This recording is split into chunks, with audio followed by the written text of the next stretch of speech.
Buenas noches, queridos hermanos. Ustedes saben, hoy nos toca el programa de Conversemos, el espacio de Conversemos, un diálogo abierto.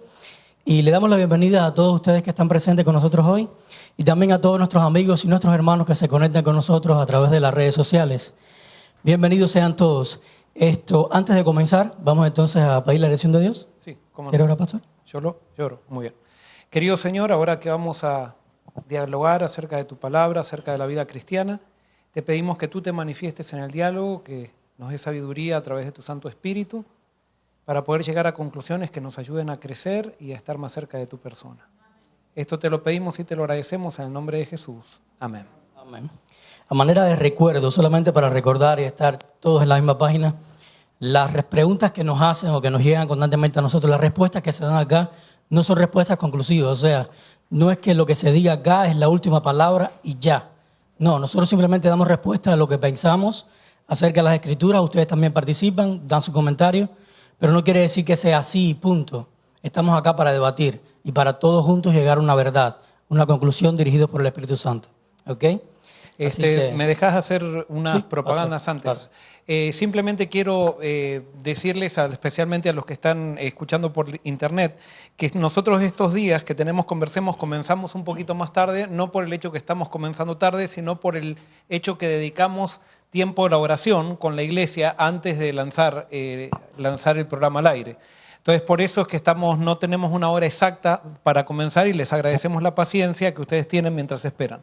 Lo otro es que está terminando el verano y está comenzando para nosotros un nuevo año. Ahora, en el verano, las actividades, digamos, fueron un poquito asistemáticas, pero desde ahora comienza el año normal y vamos a tener actividades más sistemáticas, o sea, toda la iglesia va a estar porque ya la gente viene de vacaciones. Así que estamos contentos de comenzar un año nuevo y esperamos que Dios, realmente estamos seguros de que Dios algo tiene preparado este año. Si es que nosotros seguimos buscándolo a Él, Él se va a manifestar con poder. Muy bien, eso quería decir. Perfecto, entonces tenemos unas cuantas preguntas acá que nos han llegado de antemano, pero también queremos, si nos van llegando preguntas online, así que si ustedes nos escriben, vamos a ir entonces diciendo una de las que tenemos y una de las que aparezca online. La primera pregunta dice: ¿qué sustento bíblico tiene el rebautismo? ¿Está bien hacerlo? ¿Qué sustento bíblico tiene el rebautismo? Si está bien hacerlo. Bueno, el bautismo, según lo que se cree, esto no se sabe, fue un rito que comenzó Juan el Bautista, que él teóricamente lo toma de los esenios. Sí se tiene datos históricos que los esenios, ellos eran los que empezaron este tipo de ritual que viene del santuario también, que tenía que ver con la fuente que estaba adentro del santuario. Pero entonces los esenios, ellos practicaban el bautismo, nada más que los esenios lo practicaban muchas veces diariamente el bautismo. Era un símbolo, por supuesto, y se cree que Juan el Bautista de allí toma el símbolo y lo aplica al movimiento de preparar camino para la venida del Mesías. Jesús toma ese mismo ritual y también lo usa, y nosotros vemos que mientras Juan bautizaba, Jesús no bautizaba, pero sí mandaba bautizar a sus discípulos. Y eso creó una disputa entre los discípulos de Juan y los discípulos de Jesús porque estaba bautizando Jesús, estaba trayendo más gente que Juan. Pero bueno, eso es otro tema. La cuestión es que el bautismo por agua es un símbolo. No es que en el bautismo pasa algo en la persona. Eso es como firmar un papel cuando uno se casa. O sea, cuando uno firma el papel hace un compromiso con la sociedad, pero eso es un símbolo. O sea, es un símbolo de lo que está pasando, de la decisión que uno toma en su corazón. El bautismo es el símbolo de la decisión de que yo le entrego mi corazón a Dios y que vivo indivisiblemente para Él, para Jesús, y muero para mí mismo. Sí tenemos un caso, por ejemplo, en Hechos, en el libro de Hechos hay un caso donde hay gente que se bautizó sin conocer el tema del Espíritu Santo y entonces se vuelven a rebautizar una vez que conocen ese tema. No se cree que haya un problema en el rebautismo. O sea, nosotros no podemos tampoco en la Biblia, por ejemplo, hay dos cosas que nosotros podemos exigirlas a todo el mundo y que eso es la señal del verdadero cristianismo. Es tener fe en Jesús y como consecuencia vivir de acuerdo a la ley de Dios. Después todo lo demás muchas veces va evolucionando con el tiempo y se van cambiando cosas. Vamos a ver más adelante ahora en el estudio de la escuela sabática, por ejemplo, el tema de la circuncisión. O sea, la iglesia en determinado momento decidió que la circuncisión ya no era una señal para el pueblo de Dios, la cambió por el bautismo. El que quería seguir circuncidándose se circuncidaba y el que no quería seguir circuncidándose no se circuncidaba. Bueno, el bautismo, si bien tiene un simbolismo para entrar en el cuerpo de Cristo y cuando yo renuncio a mí mismo, no quiere decir que tiene que darse una vez. Es más, tenemos el caso, si les sirve, el caso de Elena de White. Ella se bautizó a los 12 años en la iglesia metodista. Cuando entró al movimiento adventista no se rebautizó, pero cuando tenía 40 años, ya con bastante experiencia, decidió rebautizarse y se rebautizó a los 40 años. No le hace daño a alguien que quiere rebautizarse que se rebautice, no le hace daño a alguien que no quiere rebautizarse que no se rebautice. Esas son cuestiones que quedan a conciencia de cada uno. Pero no es ningún problema, de acuerdo a la Biblia lo vemos también, el hecho de que una persona quiera rebautizarse. Yo he visto, por ejemplo, sí, personas en mis iglesias que se han rebautizado por el hecho de que cuando se bautizaron de pequeños, se bautizaron quizás en un bautismo de conquistadores o que no sabían muy bien qué era lo que estaba pasando. Y después, cuando realmente se entregaron a Cristo, decidieron rebautizarse y pude ver realmente un cambio en esas personas. Y no fue que cambiaron por el rebautismo, sino que ellos, al tener esa alegría de encontrarse realmente con Cristo, querían celebrarlo por medio de un testimonio público que es el rebautismo, que eso sí fue el bautismo es lo que pide Jesús. Claro, yo incluso experimenté rebautismo el primer año que tuvimos el discipulado orgánico, ¿no? Correcto. Y yo me había bautizado, pero cuando me bauticé en la iglesia adventista, me bauticé como un adventista y no como un cristiano. O sea, me bauticé como un puro adventista, sabiendo la doctrina adventista, practicando la doctrina adventista, pero mi relación con Dios, yo no conocía a ese Dios que realmente me salvaba, sino entonces, cuando vine acá, entonces decidí bautizarme por las razones correctas, o sea, conociendo al verdadero Dios. Y vamos a hacer una aclaración. Cuando vino Alex aquí al discipulado orgánico, nadie hizo nunca un llamado al bautismo en el discipulado orgánico, sino que la gente sola en el discipulado orgánico comenzó a pedir: yo quiero rebautizarme, sin que nosotros incluso hayamos tocado el tema. ¿Por qué? Porque cuando uno se encuentra con Cristo no se puede quedar callado, y el bautismo es el primer acto de misión grande que tenemos. O sea, como yo no me puedo quedar callado, yo quiero bautizarme porque yo quiero dar testimonio público de a quién amo, porque Él me amó primero a mí. La misma persona que nos escribió esta pregunta también te pregunta: siempre hemos escuchado que es tiempo de salir de las grandes ciudades. ¿Realmente debemos salir de las ciudades? Muy bien. Bueno, estas son preguntas. Uno de los problemas que tenemos, me parece, muchas veces como iglesias, y especialmente a veces como iglesia adventista, es que somos dogmáticos y queremos, cuando alguien toma una decisión, queremos que todos tomen la decisión al mismo tiempo. Y ese es un grave error. O sea, nosotros podemos decir: yo creo que esto tengo que hacer yo y dar mi testimonio por qué lo hago, pero no puedo decir: porque yo me hice vegetariano hoy, todo el mundo tiene que hacerse vegetariano. Porque yo dejé el queso la semana pasada, ahora todos dejan el queso, porque si no, no son verdaderos cristianos. Generalmente eso pasa dentro de las iglesias. Empezamos a competir quién es mejor y quién es peor, y eso nos muestra que estamos alejados del Espíritu de Cristo. Pero con respecto a las grandes ciudades, o sea, nosotros tenemos realmente, no se necesita ningún consejo inspirado para saber que las grandes ciudades no son una buena influencia para la gente. O sea, acá más es sentido común que ya hay que salir de las grandes ciudades. La cuestión es, para mí este es el principio: ¿dónde puedo criar mejor a mis hijos? ¿En las ciudades, en las grandes ciudades, o en las ciudades más chicas? Bueno, esas son las decisiones. No es tanto si ya es el tiempo, si ya no es el tiempo, y si ya es el tiempo salir corriendo, sino yo tengo que evaluar dónde yo estoy parado y si estoy creciendo espiritualmente o no estoy creciendo espiritualmente. Entonces, si no estoy creciendo espiritualmente, tengo que tomar decisiones, porque el que no crece espiritualmente se está estancado y no hay un plató en la vida cristiana. O estoy creciendo o estoy decreciendo. Y si estoy decreciendo, estoy corriendo riesgo de la salvación. Entonces, no puedo arriesgar la salvación. Y si usted siente que en una ciudad, y que creo que ya las presiones sociales en una ciudad son cada vez más difíciles, yo creo que es tiempo para su familia de salir de las grandes ciudades. Y a veces las ciudades chicas todavía ya empiezan a ejercer presión. Llegará un tiempo que cada uno tendrá que decidir si tendrá que salir de las ciudades chicas. Por supuesto, tenemos una señal que tenemos que estar atentos, pero cada uno tiene que evaluar de acuerdo a su experiencia con Cristo, qué es lo que está viviendo, y si la gran ciudad no le está permitiendo crecer espiritualmente, es momento de salir de la gran ciudad. Mi país hay un refrán muy conocido que dice pueblo pequeño, infierno grande. Sí, Pero también. bueno, sin embargo, aunque las grandes ciudades quizás afecten nuestra crianza de los hijos, yo creo que es el mayor campo que necesita el mensaje de Si salvación. todos nos vamos de las grandes ciudades, De nadie hecho, queda para en la predicar. Biblia encontramos varios ejemplos de personas que a pesar de que vivían fuera de las grandes ciudades, su misión estaba centrada en las grandes ciudades, como Juan el Bautista, por ejemplo. Ajá. Uno de ellos, también Enoch, dice Elena White, que vivía fuera de la ciudad, pero su misión era en la ciudad. ¿Entiendes? Bueno, y yo puedo contar un testimonio. Cuando estábamos viviendo en Battle Creek, que es un pueblito chiquito en medio del campo, no sé si en medio del campo, pero es un pueblo chiquito que no tiene ritmo de ciudad, si podríamos decir así, es un pueblo que se está muriendo incluso. Nosotros estábamos muy felices y habíamos decidido con mi esposa que nunca íbamos a ir a vivir a una gran ciudad. Y nos hacen un llamado a Atlanta.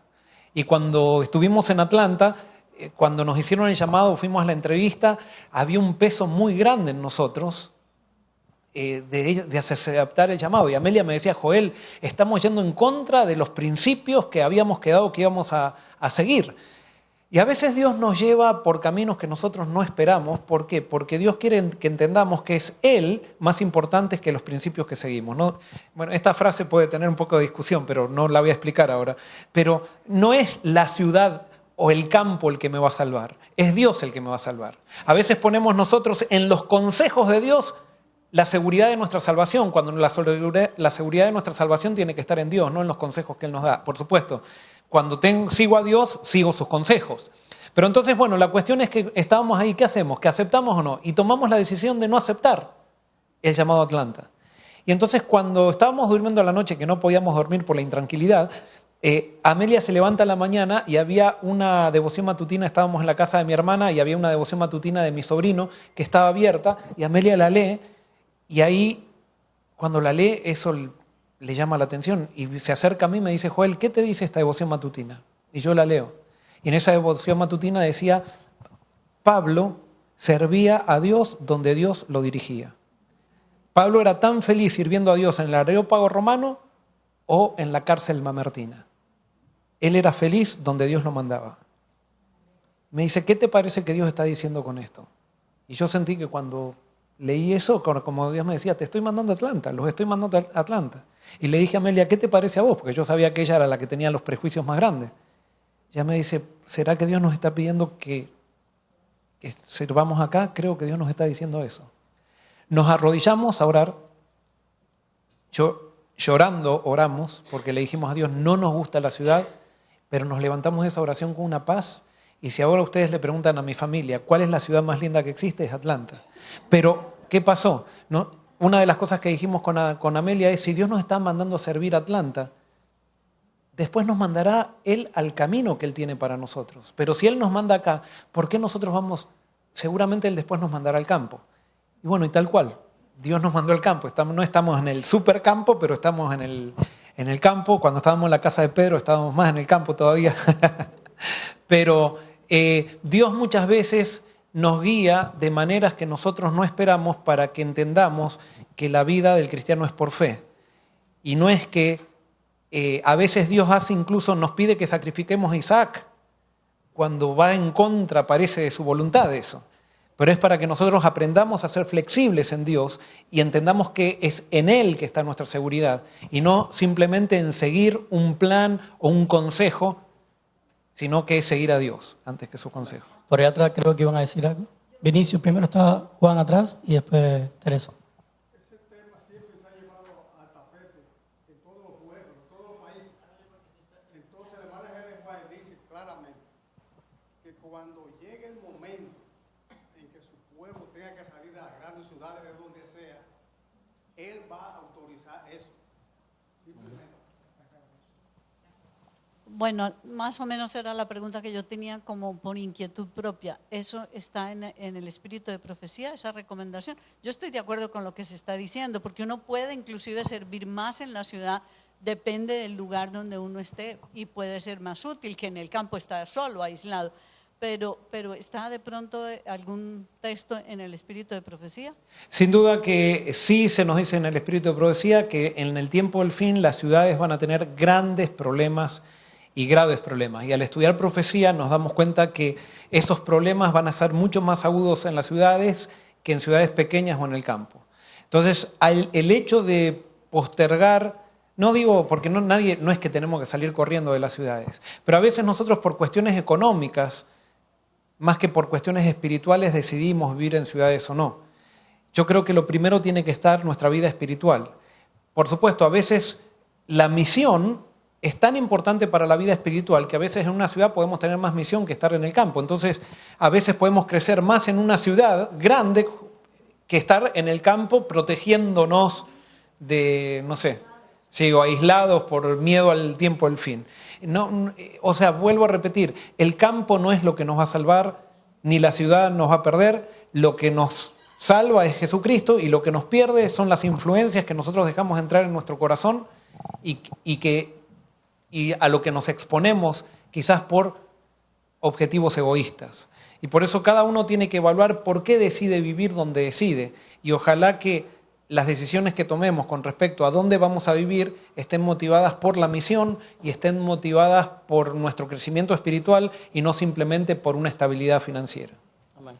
Acá tengo una pregunta de Eddie Cho que nos acaba de escribir y dice: ¿puede o debe un cristiano vivir o trabajar como deportista profesional?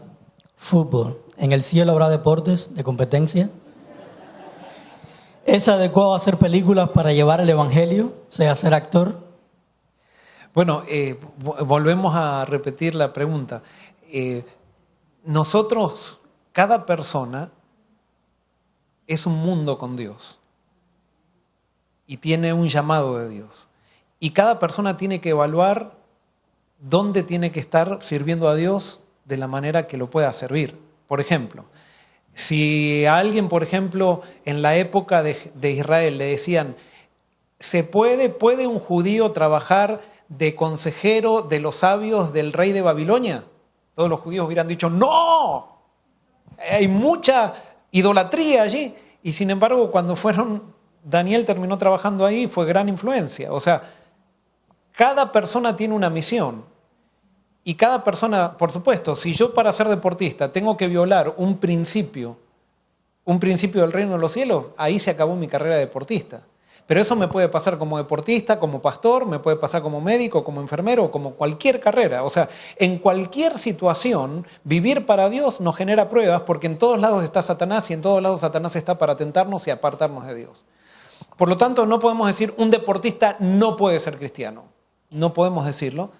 Por supuesto, va a tener muchas presiones y si yo me meto en esa carrera porque me gusta mucho el deporte y eso, y me meto en eso, tengo que saber de esas presiones y tengo que estar dispuesto a ver si el deporte va a ser mi Dios o Dios va a ser el que va a estar en mi deporte. Y si Dios va a estar en mi deporte, yo voy a ser un testigo como deportista. Y cuando llegue el momento que no pueda ser fiel a Dios por medio del deporte, tendré que dejar el deporte. Y eso será un testimonio. Y Dios me llevará al deporte para que dé ese testimonio. Lo mismo pasará como abogado, como político, como cualquier carrera de esta vida. Ojalá que nosotros nos larguemos a hacer más cosas para Dios. Más importante que si se puede o no, es estemos entregados a Cristo y el Espíritu Santo nos va a llevar a donde tengamos que servirlo. Y ojalá tengamos cada vez más gente más diversa, porque hubo una época donde solamente parecía que la misión la daban los pastores o la dábamos los pastores. Eso es un grave error. No, la misión es de todos los miembros de iglesia, porque todos los miembros de iglesia somos pastores, somos ministros, dice la Biblia, y estamos ministrando para el Señor. Amén. Acá tengo otra pregunta, es de Jairo Basaves. Él dice: pastor, con respecto a la crianza de nuestros hijos y las leyes que se quieren tratar como anular la patria potestad de los padres y que pase en manos del Estado, ¿en ese caso es necesario mandar a escuelas cristianas o qué hacer en esos casos? Bueno, esos son riesgos graves que se corren y ahí hay que evaluar de acuerdo a la situación. En una situación así, esto es algo personal, yo empezaría a pensar y a poner en las manos del Señor a ver si irme de ese país, si en un país me están cerrando las cosas como para decir tus hijos van a formar parte del Estado, yo trataría de emigrar de un país que está haciendo eso. Ustedes los cubanos tienen mucha experiencia en eso, pero también tienen experiencias en saber de que a pesar de todo eso se puede ser fiel. Y por supuesto, las escuelas cristianas son una gran bendición. Nada más que también las escuelas cristianas no van a salvar a nuestros hijos. Muchas veces las escuelas cristianas son escuelas seculares que tienen una clase de Biblia. Y todo depende del principal de la escuela, cuáles son sus visiones, cuáles son sus objetivos. Y no porque una escuela pertenezca a una denominación, necesariamente podemos decir, oh, mis hijos están seguros ahí. Porque como les digo, pueden ser una escuela secular con una clase de Biblia. Y entonces eso genera más confusión todavía porque el chico, como piensa que es una escuela cristiana, entonces baja las barreras y dice acá todo está bien y se le va metiendo lo secular y la clase de Biblia parece como que apoya, que están todos bien porque apoyan lo secular. No sé si me explico bien, pero yo he visto, por ejemplo, chicos que van a escuelas seculares y como los padres les dicen ustedes ahí tienen que ser firmes, ellos van con todas las barreras y crecen fieles. Y a veces nosotros que hemos ido a escuelas cristianas, es tan diluido el testimonio que a veces se pierden nuestros hijos en escuelas cristianas. Y con esto, ojo, no estoy en contra de la educación cristiana. Lo que estoy diciendo es que si somos principales de escuela, por favor, centremos nuestras escuelas en principios. Que lo más importante no sea el nivel académico, sino que lo más importante sea el nivel espiritual. Amén. Aquí hay una buena pregunta. Bueno, no quiere decir que no todas sean buenas, pero esta es sobre una explicación de Apocalipsis 22:2. Dice, pastor, yo soy Emilia Barrio, creo que es familia tuya. Así, bueno, la conozco hoy, entonces. Apocalipsis 22:2 y 14. Se hace referencia al árbol de la vida. Pareciera ser que hay que comer de su fruto para tener vida eterna, como dice Génesis 3:22. También, ¿y por qué sus hojas son para sanidad de las naciones y no habrá más pecado? Gracias. Muy bien, esta es una pregunta que a mí también me inquieta mucho, me ha inquietado mucho. O sea, evidentemente, el pecado, esto, ojo, lo que voy a decir no es dogma y voy a pensar en voz alta, pero el pecado no mató al hombre, de acuerdo a lo que leemos en la Biblia. Lo que hizo el pecado fue cortarle el acceso al árbol de la vida, porque Dios lo sacó del huerto al hombre por el hecho de que le dijo, ahora no conviene, porque el hombre pecó, no conviene que coma del árbol de la vida. O sea, nuestra vida eterna es condicional siempre y es totalmente dependiente de Dios. Y eso muestra que incluso desde la época de Adán y Eva, antes de pecar, ya la vida era un regalo. Y por eso Dios puso a Adán y Eva, tenían que comer del árbol de la vida todos los días para mantenerse vivos. Eso mostraba que nuestra existencia es dependiente de Dios y nuestra felicidad se basa en depender de Dios. Cuando el ser humano se aparta de Dios, entonces Dios no le permite más el acceso al árbol de la vida. Entonces, la salvación que Cristo hace es posibilitar, esta es la primera vez que voy a decir esta frase, que es posibilitar lo que hace Jesús en la cruz y por medio de su vida, es posibilitar nuevamente el acceso al árbol de la vida. Pero ahora nosotros vamos a tener acceso al árbol de la vida nuevamente, pero ya transformados, porque lo que hace Jesús también es posibilitar nuestra transformación para que el árbol de la vida nos dé una vida perdurable que no perpetúe el pecado, si podríamos decir así. Entonces, otra de las cosas es, todo lo de la tierra nueva, dice claro, el árbol de la vida es para sanidad de las naciones, no quiere decir que vamos a estar enfermos, sino lo que quiere decir es que cada día vamos a estar más sanos. ¿Por qué? Porque la perfección de Dios, y esto es un concepto hebreo, no es un concepto griego, en el concepto griego la perfección es el estado de las cosas a su mayor nivel. En la perfección hebrea o en la perfección de Dios, la perfección es perfectible. Ser perfecto, en el concepto hebreo, que es el concepto, digamos, que Dios nos transmite, es estar creciendo continuamente. Y el crecimiento con Dios nunca para. Nunca para. Entonces, cuando yo coma del árbol de la vida voy a estar más sano, aunque ya estoy perfectamente sano. Otro de los conceptos que tiene que ver con eso en el cielo cada día vamos a ser más felices. No quiere decir que el primer día no vamos a estar felices, sino que el primer día vamos a estar completamente felices, pero cada día que pase vamos a tener mayor capacidad de ser felices. Entonces todo en el cielo va a crecer continuamente y esa es justamente una de las características de Dios, el crecimiento. Ahora, dos cosas que se sacan de esta pregunta, porque también fue algo que me dio curiosidad a mí hace mucho tiempo. Esto quiere decir que entonces Dios no creó a Adán y Eva eternos.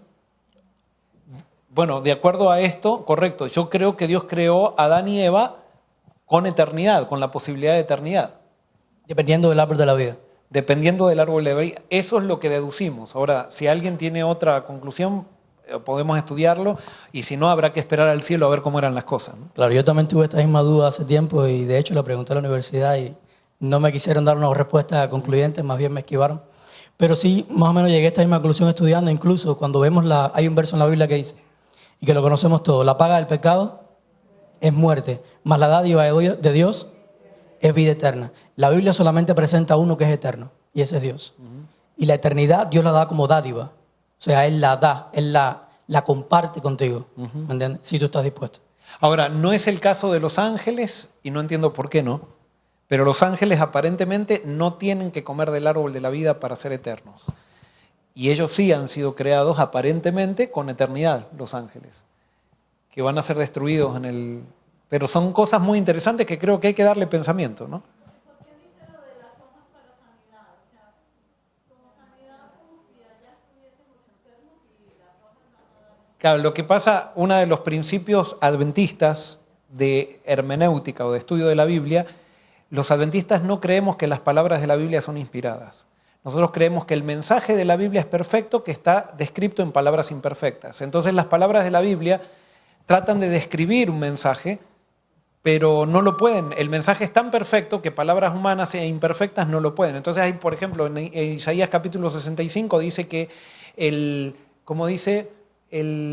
viejo morirá de muchos años, dice. Ajá, sí. Y el niño... Y el pecador pero dice que el viejo morirá y está hablando de la tierra nueva. Entonces son expresiones literarias para poder transmitir un mensaje que el profeta recibe que supera su capacidad, digamos, de describirlo, ¿no? Y tiene que usar palabras humanas y figuras humanas para describirlo. Daniel nos hace una pregunta, Daniel Rodríguez. ¿Se acuerda que vino la primera vez al discipulado orgánico? Ajá. Él dice, ¿por qué llamar espíritu y profecía a los escritos de Elena White? Incluso he escuchado de personas que llaman a Elena White de esa manera, siendo que la Biblia declara que es el Espíritu Santo. El espíritu y profecía es el Espíritu Santo. ¿Por qué llamamos a Elena White el espíritu y profecía? Bueno, el Apocalipsis dice que el espíritu de profecía es el testimonio de Jesús. Entonces nosotros podemos llamarle a todo lo que da testimonio de Jesús espíritu de profecía. La Biblia es el primer espíritu de profecía que hay. Todo lo que nosotros creemos que da testimonio de Jesús es espíritu de profecía. Y más si personas piensan que alguien es profeta, un profeta ha sido llamado para dar testimonio de Jesús. Incluso todos nosotros, si somos testigos de Jesús, también podemos ser llamados espíritu de profecía. Entonces. Bueno, somos testimonios de Él. Sí, correcto, también. Y es más, Pablo dice que todos debiéramos buscar el don de profecía también, ¿no? O sea, en Corintios. Pero sí, el espíritu de profecía por excelencia es la Biblia. La Biblia está escrita por profetas. Entonces, toda persona que es profeta de Dios da testimonio de Jesús. Y entonces, si yo considero que una persona es profeta, entonces le puedo decir que tiene el espíritu de profecía. Ahora, que Elena de White sea profeta o no, ya depende de que cada uno analice cuáles son las características de un profeta en la Biblia y pueda corroborar si es así o no es así. Nadie puede aceptar a un profeta porque alguien le diga, yo creo, por ejemplo, me encuentro con alguien, un cristiano, y le digo, yo creo que Elena de White es profeta y tú tienes que aceptar también que Elena de White es profeta. No. Esa persona tiene que comprobar si Elena de White es profeta. Un cristiano, si yo le puedo decir, puedo discutir sobre la Biblia y decirle, bueno, si eres cristiano tienes que aceptar la Biblia. ¿Y por qué tengo que aceptar la Biblia? Porque Jesús creía en la Biblia. Y si Jesús creía en la Biblia y era el Hijo de Dios, yo no puedo creer algo que esté en contra de lo que Jesús creía. Todos estamos de acuerdo los cristianos. Ahora, no todos los cristianos hoy tenemos los mismos profetas. Entonces yo no le puedo imponer mi profeta a otra denominación cristiana. Otra persona las personas que vienen a nuestra iglesia tienen que corroborar por ellos mismos si Elena de White es profeta o no. ¿Y cómo pueden corroborarlo? Leyendo. leyendo los libros de ella. Pero a veces nosotros queremos que por un estudio bíblico chiquitito una persona acepte que Elena de White es profeta y después le hacemos firmar y decir, ¿acepta usted que Elena de White? Y esa persona firma. Esa firma no tiene valor. O sea, porque lo estamos haciendo creer ciegamente en algo que nunca leyó. Y eso no es adventista. Eso no es parte del espíritu del movimiento que levantó Dios para preparar camino para la venida de Cristo. En el movimiento final que describe la Biblia, no se impone absolutamente nada, todo se lo descubre, la verdad se la descubre, no se la impone. Y ese descubrimiento tiene que venir, yo puedo ser un instrumento, pero tiene que venir por el Espíritu Santo que convence a la persona y no porque una persona utiliza argumentos coercitivos para que una persona se bautice. Eso es un grave error. Y es por eso que muchas veces las iglesias están tibias, porque están llenas de personas que entraron a la iglesia coercitivamente, por una estrategia de bautismo, por una estrategia de estudios bíblicos, por una estrategia, pero no porque fueron convencidas por el Espíritu Santo. Eso pudiéramos más o menos compararlo con la fe, ¿no? A veces pensamos que la fe es tener una creencia ciega en algo aunque no lo entendas ni nada. No tienes que razonarlo, solamente crees y ya. Sin embargo, la fe en la Biblia no es así, porque Dios te da evidencia Él mismo. Él se revela a ti, te hace que tú lo conozcas. Y todo para que tú tengas fe en Él. Exacto. Ahora, esto me voy a meter en un problema, quizás no me hicieron la pregunta y tendría que callarme, pero, por ejemplo, si ustedes analizan, la pregunta es, ¿puede haber en otras denominaciones verdaderos profetas? Y entonces a veces nosotros patinamos porque creemos que nosotros somos la última Coca-Cola del desierto, que somos los únicos, y sí, realmente nosotros somos un pueblo especial, pero no somos el único pueblo. Somos un pueblo muy especial para este tiempo y tenemos un llamado muy especial, y por eso yo soy pastor adventista y no soy pastor de otra denominación, porque Dios llamó al movimiento adventista para crear conciencia en el mundo cristiano de que Cristo tenemos que estar unidos para preparar la venida, el camino para la venida de Cristo, y que esa unión debe estar basada en la Biblia. Pero sin embargo, en la Biblia nosotros podemos ver profetas que no estaban en el pueblo de Dios y que eran profetas de Dios. El caso de Balaam, por ejemplo, por supuesto, apostató después Balaam, pero en un momento él no era parte del pueblo de Dios, sin embargo era profeta. Vemos los magos de Oriente que vinieron a ver a Jesús, ellos fueron de alguna manera, quizás no como oficio profético, pero proféticamente le fueron revelados oráculos del Señor y ellos vinieron a enseñarle al pueblo de Dios cosas que Dios les había revelado. Entonces, nosotros no podemos tener la soberbia de decir nosotros somos los únicos y solamente con nosotros Dios trabaja. No, Dios trabaja hasta en medio de los pueblos paganos. Por supuesto, Dios nunca trabaja para pisotear su verdad y nunca trabaja para pisotear la Biblia, ni pisotear el testimonio de Cristo. Pero Dios puede tener personas sinceras en otros lados que están creciendo, así como nosotros estamos creciendo y todavía necesitamos recibir más verdades de parte del Señor. Sí, hay dos manos. Estaba allá primero y... Pastores. Si alguien le pasa un micrófono, estaba primero...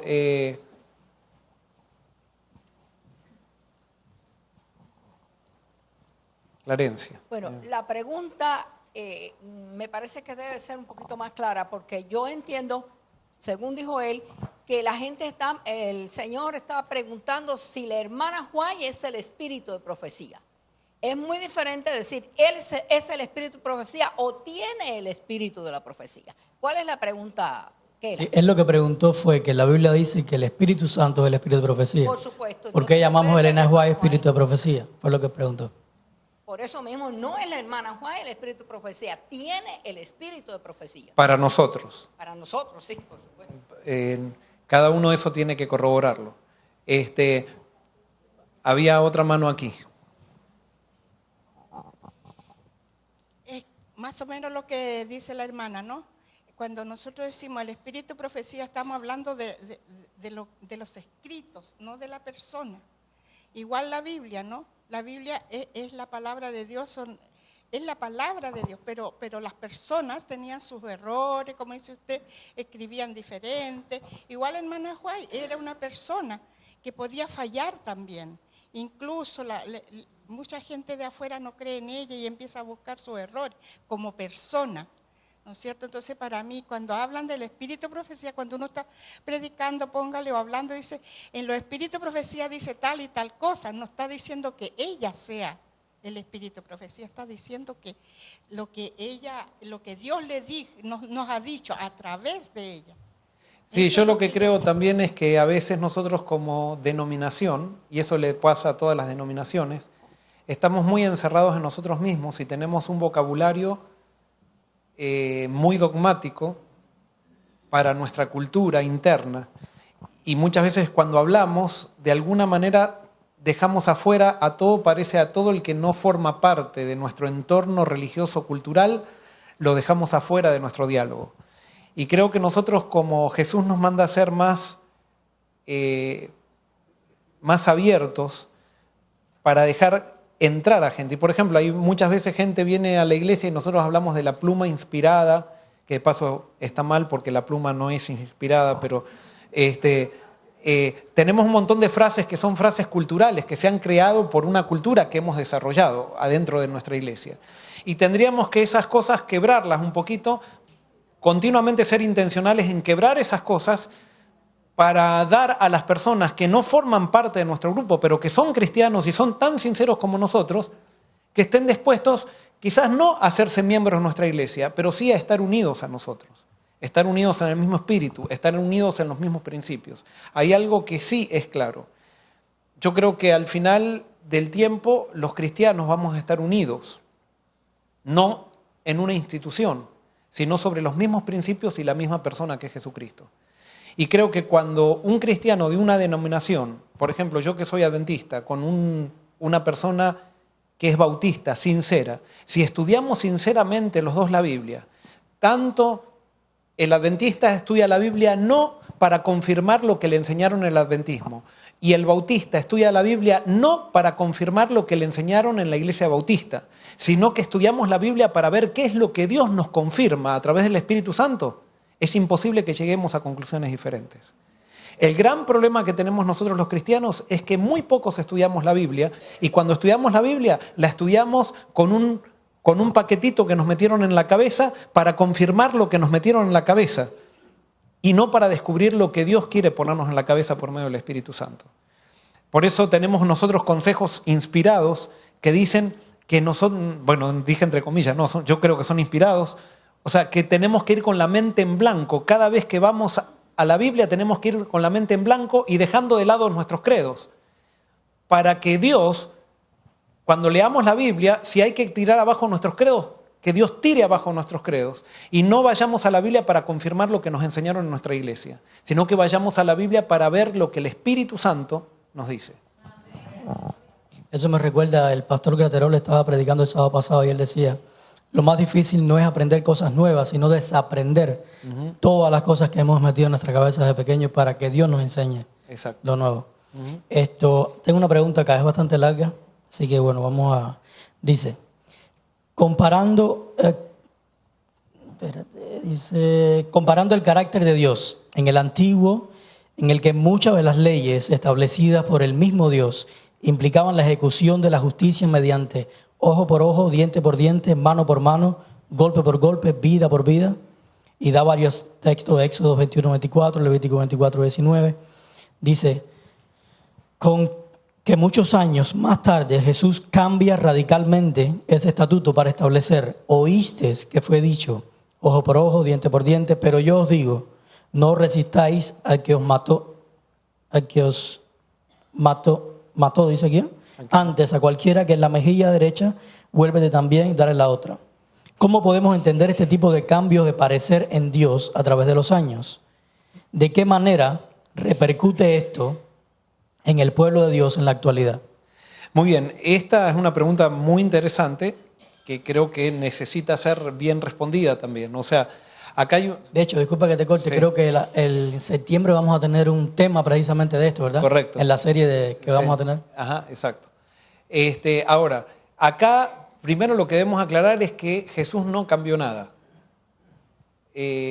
Simplemente está tratando de cambiar la mente de los fariseos, que eso era lo que quería cambiar y parecía que era bastante difícil, ¿no? O sea, cambiar la mente de los fariseos. Pero, ¿cuál era el problema? En el pueblo judío había diferentes tipos de leyes. Y el pueblo judío era una teocracia, por lo tanto era un pueblo viviendo en el desierto, 1.000 personas que... 1.500.000 personas que iban caminando por el desierto. Ese desierto, a esa multitud había que organizarla, y había que organizarla como un pueblo. Para organizar como un pueblo, eso sí es necesario. O sea, un pueblo no se puede organizar sin leyes civiles. Entonces, una de las leyes maravillosas que Dios creó es la ley del ojo por ojo, diente por diente. Esa ley la creó Dios. Y esa ley todavía sigue en vigencia, y es más, si no tuviéramos la ley del ojo por ojo, diente por diente, los países más civilizados son los que la han aplicado, y es donde más orden hay, donde más organización hay. Por ejemplo, acá en Estados Unidos, que es uno de los países quizás donde las leyes están más evolucionadas, si podríamos decir así, la ley del ojo por ojo, el principio del ojo por ojo, diente por diente, nos rige todos los días. O sea, por ejemplo, el que le roba a alguien tiene que pagar. Si se descubre que le robó, le tiene que pagar. El ojo por ojo, diente por diente. El que mata a alguien tiene que ir a la cárcel. O sea, el que pasa un semáforo en rojo y pone en riesgo la vida de otra persona, esa persona tiene que pagar una multa. Eso es el ojo por ojo, diente por diente. Esa es la ley civil que es necesaria en todas las sociedades. Y todas las sociedades civilizadas se han basado en esta ley para tener las sociedades civilizadas que tienen. El problema con los fariseos era que ellos querían aplicar la ley civil a las relaciones personales. Y yo no puedo en una familia aplicar una ley civil. Imagínense si en las casas los padres, como ley de la casa, ponen la ley civil de una ciudad. Sería una casa muy legalista, no hay relaciones. Entonces, la ley civil del ojo por ojo, diente por diente era la ley civil, pero no era la ley moral. Y los consejos que Dios decía era que había que amar al prójimo como uno mismo. Y que yo no podía, por ejemplo, usar la ley del ojo por ojo, diente por diente. Yo la puedo llevar a un tribunal, la ley del ojo por diente, pero yo no la puedo hacer, la ley del ojo por ojo, diente por diente, una ley personal. ¿Por qué no la puedo hacer personal? Por el hecho de que nosotros como individuos somos pecadores y tendemos a equivocarnos. Entonces, si al ojo por ojo, diente por diente, yo lo voy a poder llevar, la puedo llevar, Dios pide que la llevemos a un tribunal civil, porque ahí hay más personas que actúan para tomar decisiones sabias y para poder decidir qué es lo correcto y qué es lo incorrecto. Es más, la ley del ojo por ojo, diente por diente, en el cielo va a ser espectacular, no la vamos a tener que usar, pero cuando hay un Dios justo como Dios es, no hay nada más justo que la ley del ojo por ojo, diente por diente. Porque Dios sabe por qué hicieron las cosas, y si alguien merece algo lo va a pagar porque Dios lo sabe. Los seres humanos no tenemos eso, y por eso estas leyes se tienen que transformar en leyes civiles. Entonces, había leyes civiles, leyes morales y leyes sanitarias. Las leyes civiles estaban determinadas de acuerdo al contexto que se estaba viviendo. Cambiaron los contextos civiles, cambia la ley civil. Pero los principios nunca cambian. La ley moral nunca cambió, porque el ser humano nunca cambió. Las relaciones siempre han sido igual, por eso ahora hay gente que quiere cambiar, incluso cristianos que quieren cambiar las relaciones. Matrimonio en la Biblia es un matrimonio de un hombre y una mujer, así lo creó Dios. Entonces yo no puedo decir cambiar la realidad que Dios creó y decir, no, desde ahora el matrimonio va a ser 2 hombres. No, yo con eso estoy yendo en contra de una ley moral que no puede, porque eso tiene que ver con las relaciones, no puede cambiar. Por ejemplo, la ley moral no puede decir, desde mañana vamos a odiar. No, la ley moral no me permite odiar. Aunque la ley civil sí me permite matar, pero la ley moral no me permite matar porque es una ley de relaciones personales y no me permite odiar, bajo ningún punto. Y por eso la ley moral nunca va a cambiar mientras Dios exista, porque es un reflejo de su persona. La ley civil es para que podamos convivir seres pecadores en armonía. Y las leyes sanitarias pueden cambiar de acuerdo al contexto también, de acuerdo a las necesidades que tenga que haber, que las personas necesiten. Por ejemplo, en un determinado momento Dios vio que para que la gente viva más tenía que comer carne y Dios introdujo la carne. Al final del tiempo se ve que la carne es mala, entonces Dios aconsejó que quitemos la carne. No es que cambió la ley, sino que cambiaron las circunstancias para que nosotros podamos seguir creciendo. Lo que Dios tiene en mente es nuestro crecimiento y las leyes tienen que estar adaptadas a nuestro crecimiento. Ahora, allá había una mano allá. Sí. ¿Quién habla?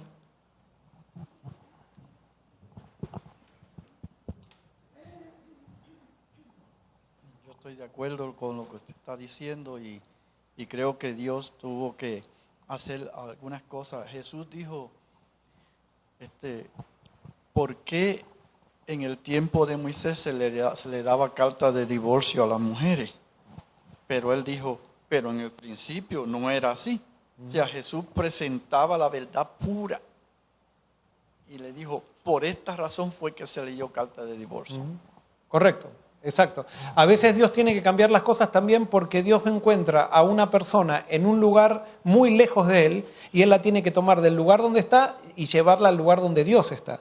Pero Dios no violenta a la persona, no violenta su cultura, no violenta sus costumbres, es decir, ahora te encontraste conmigo y de repente tienes que estar donde yo estoy. No, Dios toma a las personas donde están y la lleva por medio de un proceso hacia donde Él está. Y por eso nosotros vemos costumbres como la poligamia en el Antiguo Testamento, que ya no las vemos en el Nuevo Testamento. ¿Por qué? Porque la gente fue evolucionando en su relación con Dios y fue dándose cuenta que no es conveniente para el crecimiento del ser humano seguir esas cosas que van en contra de la ley natural con que Dios nos creó a todos para que funcionemos en crecimiento y que funcionemos bien. Ahora, yo creo que parte de la pregunta también es, esa persona pregunta, ¿cómo podemos entender este tipo de cambio de parecer a través del tiempo de Dios? O sea, Dios no cambia de parecer. Dios cambia de parecer en las formas, pero no en las esencias. Y eso, por ejemplo, si quieren, vamos a estudiarlo eso el año que viene, la semana que viene en la lección de la escuela sabática, cuando se toma el tema de la circuncisión. Ese tema es para analizarlo y darle mucho pensamiento, porque realmente presenta varios desafíos. Ahí vemos que la iglesia cristiana cambia la circuncisión cuando no hay ningún versículo en la Biblia donde dice que la circuncisión se va a abolir. Y sin embargo, la iglesia cristiana, dirigida por el Espíritu Santo, dice que ya no es más obligatoria la circuncisión. Claro, la forma, ¿qué pasa? Nosotros tenemos un Dios que es creador y el Dios creador puede cambiar la forma, o sea, no se casa con una forma determinada, puede cambiar la forma porque eso es parte de la creatividad de Él.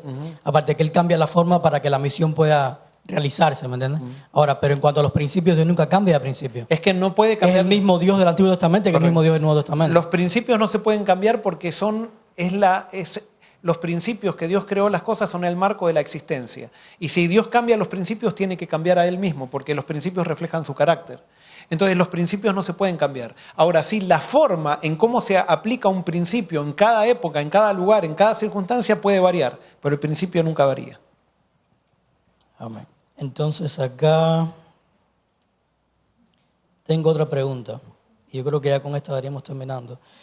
¿Es verdad que el que come carne no podrá entender el mensaje del tercer ángel?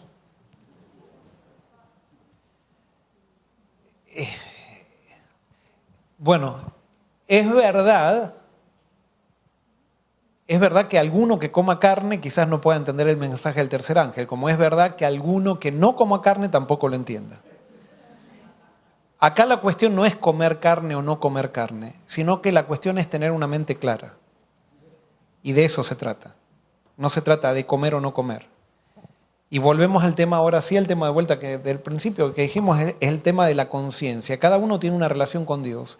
Y si uno está entregado a Dios, verdaderamente, la señal de que estoy entregado a Dios es que estoy creciendo continuamente en la gracia. Y ese creciendo implica que cada vez mi mente esté mejor. Tratar de que mi mente esté mejor porque es lo que me relaciono con Dios.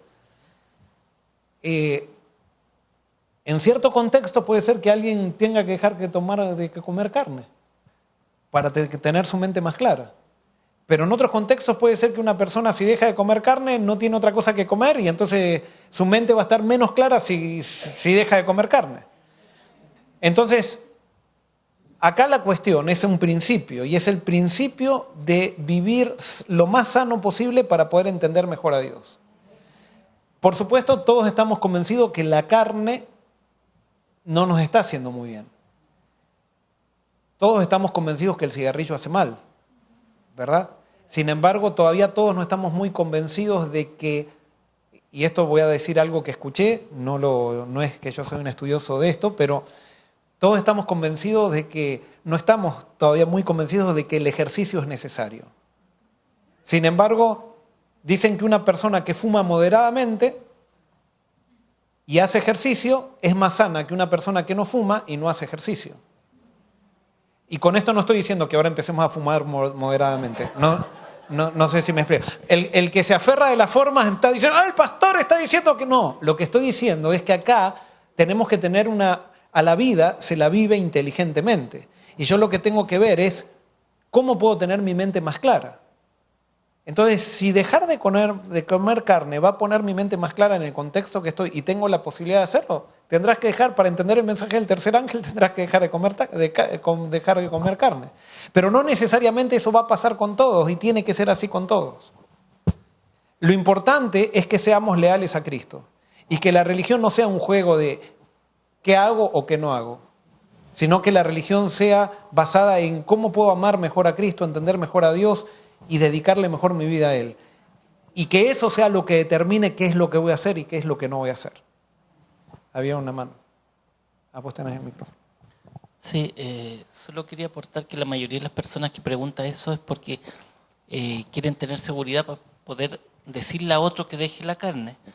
Sin embargo, debe ser una experiencia personal de crecimiento y eso va haciendo, como dices tú, de que yo vaya buscando tener claridad. Y yo puedo contar mi testimonio, pero no obligar a otro o decirle que se va a perder por eso o que no va a entender el mensaje, ¿no? Como decías tú, es un llamado de Dios a ser cada día mejor. Y eso, a veces yo voy en un proceso, voy dejando una cosa y el Señor tiene a otro en otro proceso. No puedo obligar a la otra persona a pasar mi propio proceso, ¿no? Entonces, yo puedo contar mi testimonio y eso ayuda muchas veces, más que simplemente explicarle lo malo que es la carne o que hay que dejarla, ¿no? Muy bien, y estoy totalmente de acuerdo con eso. O sea, y una de las cosas que veo a veces en las iglesias es que nos dividimos en dos grupos extremos. Están los que no comen carne, que están viendo a los que comen cadáver y señalándolos cuando están por comer así con toda la felicidad, les dicen comiendo cadáver o cosas así, y que tratan de humillar al que lo hace. Y después están los del otro extremo, que los ven a los que no comen carne como los fanáticos, que no tienen la mente abierta y que son muy... Y en vez de respetarnos los unos a los otros, porque como dice Axel, todos nos necesitamos. Y todos estamos en un nivel diferente en nuestro peregrinaje espiritual. Entonces el testimonio de cada uno nos puede servir. Quizás, por ejemplo, alguien hoy me cuente el testimonio a mí de que dejó de comer carne, y yo quizás mañana no deje de comer carne por su testimonio. Pero dentro de 20 años, posiblemente ese testimonio que me dio ese amigo o algo por el estilo va a influenciar para que yo tome la última decisión de dejar de comer carne, si es que la tengo que dejar.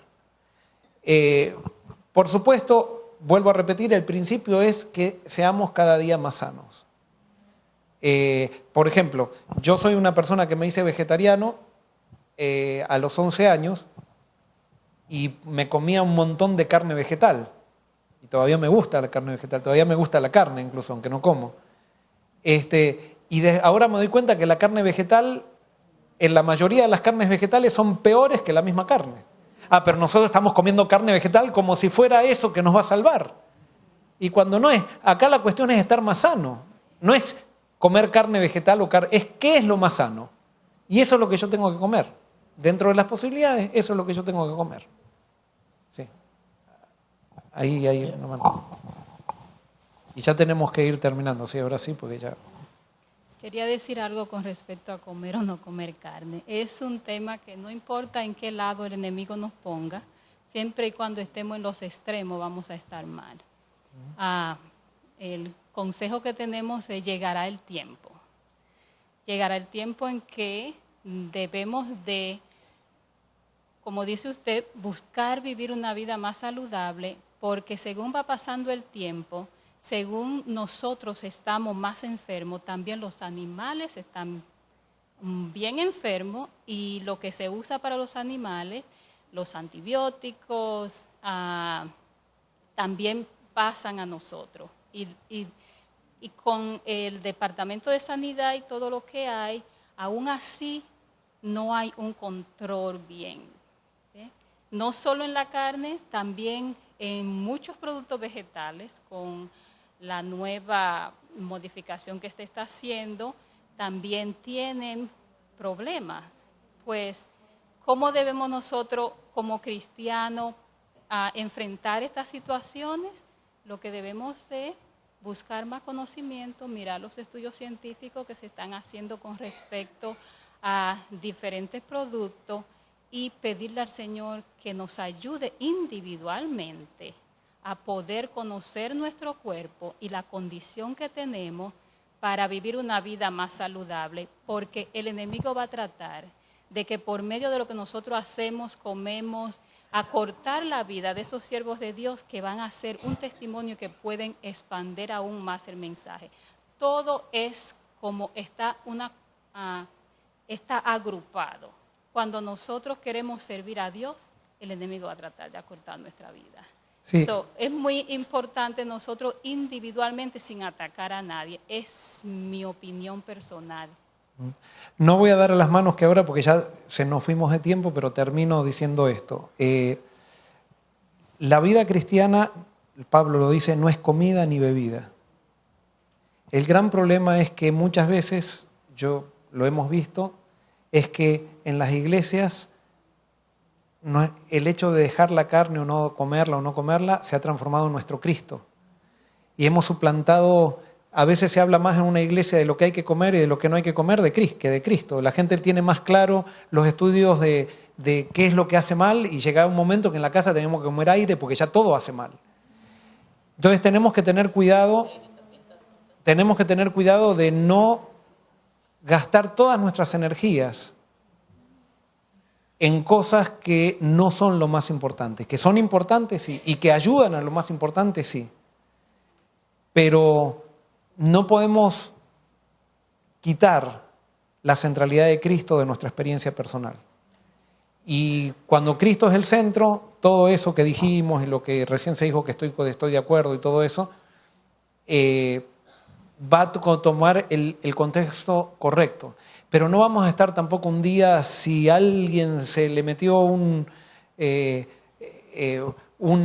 pedacito de carne en la boca, ya está contaminado y se hizo que a veces lo he visto eso. Y a mí me pasó, por ejemplo, una vez estaba en una pizzería, y esto ahora sí termino, estaba en una pizzería y el mozo, cuando pedimos la pizza, en esa época no sabía que el queso hacía mal y todo eso, pedimos la pizza, el mozo, por hacernos un favor, le puso jamón arriba de la pizza. Como le caímos bien y nos quiso hacer un favor. Y entonces viene y trajo la pizza y cuando la puso así dije, ¡jamón! Y el mozo se quedó así pero asustadísimo y yo pegué un grito así como diciendo, ¿qué pasó acá? Se equivocó el mozo. Y lógico, no me iba a comer el jamón, pero hice un escándalo de una cosa que no tenía tanto escándalo. O sea, ¿qué pasó? En mi formación me habían puesto tanto énfasis en eso que yo no podía ver el acto de bondad que estaba haciendo el mozo. Y después quise entrar en cordura, después gracias. Él me explicó, pero yo ya estaba un poco nervioso porque había puesto jamón en la pizza. Y mi testimonio creo que se diluyó, porque por el jamón no le pude mostrar a Cristo. Y por supuesto, a mí no me gusta el jamón y nunca lo voy a comer. Podría contarles otras cosas que me pasaron en la vida también que son ilustrativas. Pero tenemos que tener cuidado de no quitar a Cristo del centro. Y si no comer carne hace que yo no refleje a Cristo, no sirvió de nada que deje de comer carne. Cada cosa me tiene que llevar a reflejar mejor, a reflejar a Cristo mejor. Terminamos, sí. Nos ponemos de pie. Padre bueno que estás en los cielos. Yo te doy muchas gracias porque podemos venir a ti y pedirte que tú nos hables a través de tu palabra, Dios. Gracias porque tú siempre te manifiestas, no a aquellos que hacen o dejan de hacer cosas, sino a aquellos que se someten a ti y quieren que tú te reveles a ellos, Dios. Te pedimos que nos ayudes como iglesia para no tener ningún tipo de temor en debatir estas cosas y traer nuestras dudas y ponerlas delante de nosotros y también delante tuyo, Dios. Y en medio de la duda crecer y crecer contigo, Señor, con tu Espíritu Santo. Llévanos ahora con bien, Señor, y que todas las cosas que hemos hablado acá siempre podamos seguir estudiándolas y ponerlas en tus manos para que tú nos sigas revelando cada vez más. En el nombre de Jesús, amén. Muy bien, Dios los bendiga. Nos estamos viendo el sábado entonces, primer culto a las 8:45 y el segundo culto a las 11:10. Dios los bendiga.